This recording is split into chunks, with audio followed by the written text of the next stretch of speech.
আসসালামু আলাইকুম সুপ্রিয় শিক্ষার্থী বন্ধুরা, দেখুন 29তম বিসিএস পরীক্ষার একটা প্রশ্ন। নিচের কোন সংখ্যাটির সবচেয়ে বেশি ভাজক আছে?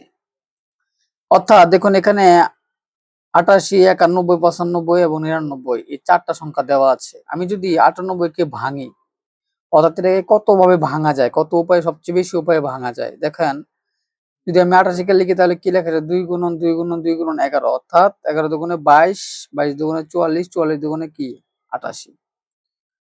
এবং 91 কে যদি ভাঙেন তাহলে শুধু একটা ভাবে ভাঙা যায়, সেটা হচ্ছে 13 গুণন 7। 95 কে ভাঙলে এই একটা ভাগে ভাঙা যায়, 5 19 95। 99 কে ভাঙলে আপনি লিখতে পারবেন 3 গুণন 3 গুণন 3 গুণন 3 গুণন 11। অর্থাৎ এখানে দেখুন 3টা, এখানে 2টা, এখানে 2টা, এখানে হচ্ছে 4টা। তার মানে কি সর্বোচ্চ সংখ্যক ভাজক আছে হচ্ছে 88। তাহলে উত্তর হবে আমার ক, উত্তর হবে ক, অর্থাৎ 88। উত্তর হবে ক 88। আশা করি সবাই বুঝতে পেরেছেন। আসসালামু আলাইকুম।